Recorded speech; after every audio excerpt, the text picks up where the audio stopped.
When we drive in an ambulance, it gets very bumpy, and we want to make sure the person is safe. Do they call you Megan? They don't call you. They do, yeah. They do? Okay. Yeah, Miss Megan. So we're gonna strap Miss Megan up. Would you please help me? Put this in. Plug that in. Okay. Make sure it's nice and tight. So it looks like a seat belt, and we have some straps in the back. Yeah, it goes across the shoulder and then underneath the arm. Oh my gosh. And then it clips on that. Same thing over here. Oh. Underneath the arm and clip. Make sure it's tight because you need it on a seat belt, like a seat belt in a car. Oh, so we pull this way. Okay. Okay, so pull that way, not too tight. So this one is actually upside down. Thank you, Mr. Malcolm.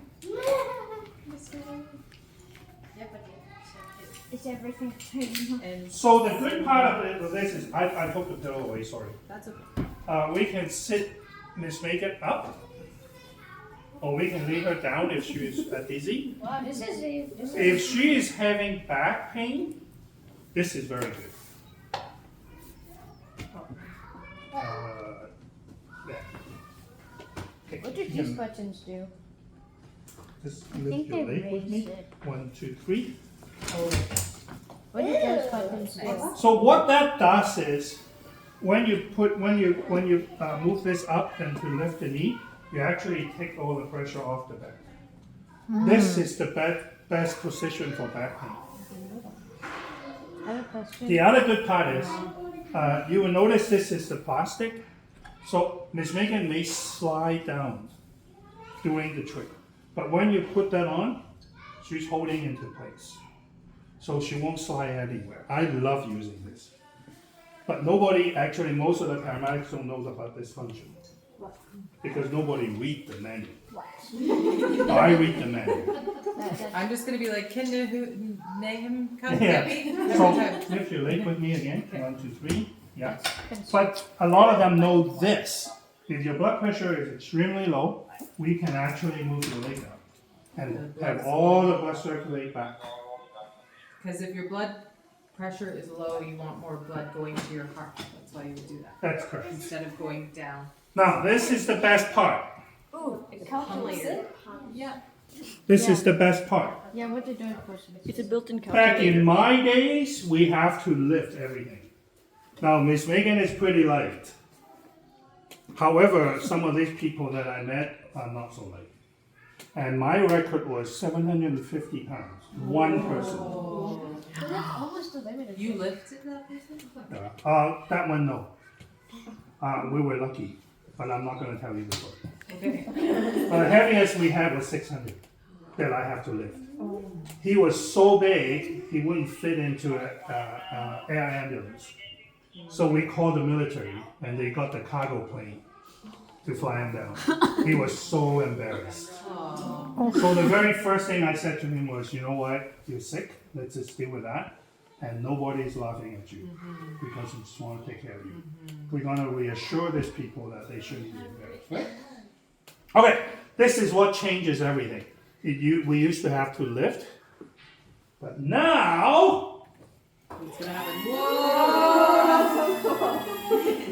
That was awesome. and we can do up to 700 pounds. To get, and why are We you can put going, 700 pounds of people in here. and then go into the ambulance? Yeah, so I'll show you actually. It loads into the ambulance automatically. I don't even have to lift anymore. So that's something I'm going to show you a little later, okay? So 700 pounds. Okay, that's 7 of, if you can imagine 7 of this Megan in here, right? Just say thank you. Just say Yes, thank you. thank you. Okay, we're going to let her go. I'm free? Yeah, Thank you. now this is good. That's very comfortable. I need 4 kids, Oh. but somebody got to choose for me because Okay, I can't. Malcolm, Sayla, do one of you want to go? Kenzie. Okay, who did I say? Sorry. Me, Malcolm. Okay, whoever I already chose it, please. And Kenzie and William. Sorry, there'll be other things, right? Yeah. Okay. Just thinking about people who Sit. Not lie down. Okay, one more. Kenzie, have a seat. Yeah. Where should she sit? Hey, There? come here. Come to me. Just wait, Amelia. Not you this time, okay? We'll see. There'll be more stuff this time. Oops. Okay, you can come here too, that's okay, but you have to sit really fine, okay? William, you need to come a little closer to me, because we're gonna go up, all right? Ready? Okay, you ready? We're gonna go up together.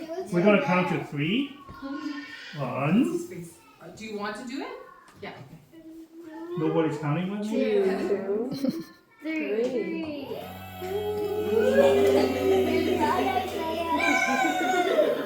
So, do you believe me now? It's 700 pounds we can take. I can go in that part. Yeah. So, I love this card.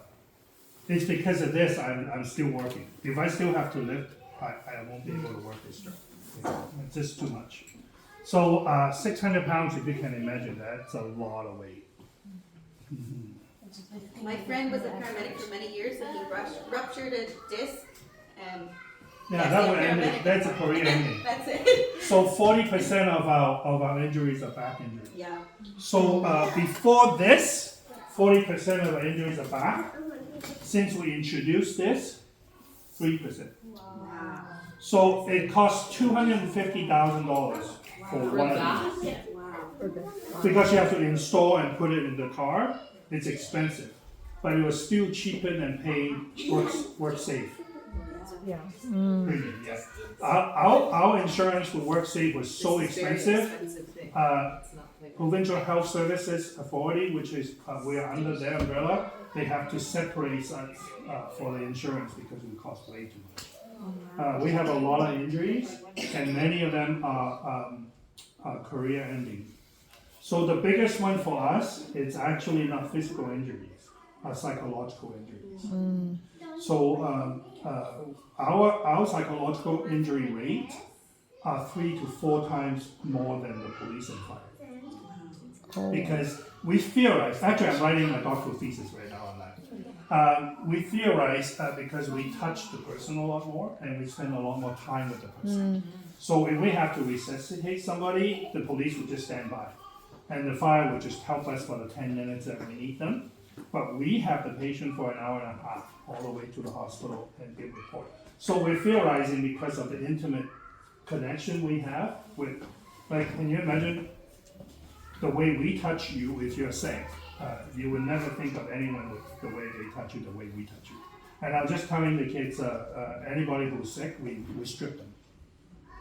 So we don't think the same way when we take somebody's clothes off because we're constantly thinking medical stuff. So our whole attitude is very different. So I have no problem touching anyone and just do whatever I need to do. Okay? So that's that. I need another adult on here. Okay, I'll go. Sure. Do they call you Miss Dakota? Go. Okay. She doesn't.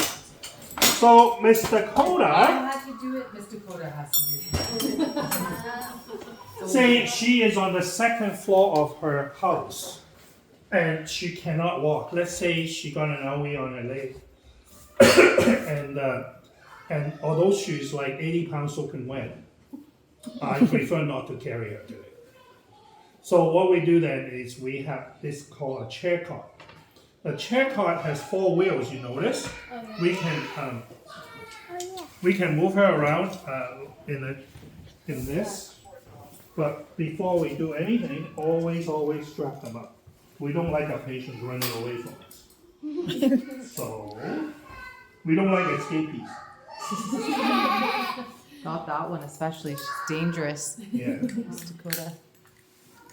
Did you take your medication? That's my famous. So, and we have that one you can put your feet on.